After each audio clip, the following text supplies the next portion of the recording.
Yon, magandang araw mga katapyok. Nakachamba ulit tayo ng isang run out sa larong 10 ball. So yon, tira natin dito, ibabaw lang, akyat bola mano, papuntang dos. So tira natin dito, stop ball. Yun nga lang, kumis pa yung dos sa 4, kaya yung 4 bumaba papunta dito sa 3. Buti, may hulog yung 3. So nagtirang ilalim kaliwa sana ako dito. Ang problema, medyo mahina yung tira ko.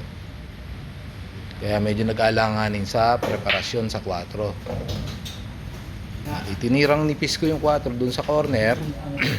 Nagpektos lang ako ng bahagya sa ibabaw, kanan. Para yung bola mano hindi bumaba papuntang 5. Laro lang dyan sa banda yung bola mano. Yun.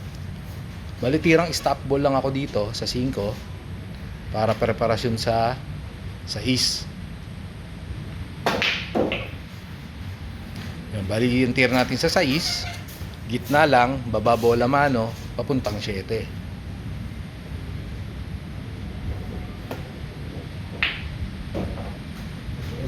Yun, buti na lang medyo may kaunting angulo pa, medyo malakas ang tira natin eh.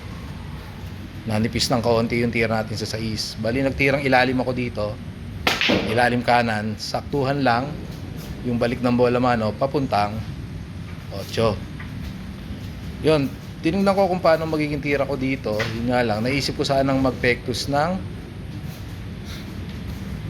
ibabaw kanan. Kaso ang problema, parang mag-aalangan ako sa preparasyon, baka malakas o mahina. Kaya nagkurida na lang ako, ibabaw pababa sa 9. So ibabaw gitna lang yan, pababa sa 9. So naging tira natin dito, ilalim lang para yung bola mano hindi na lumayo dyan sa gis.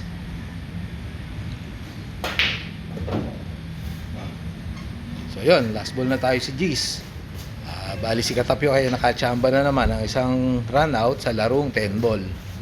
So mga Katapyok, practice na. Ikalat ng bola, tawakan ng mga tako. Hanggang sa muli mga Katapyok, maraming salamat.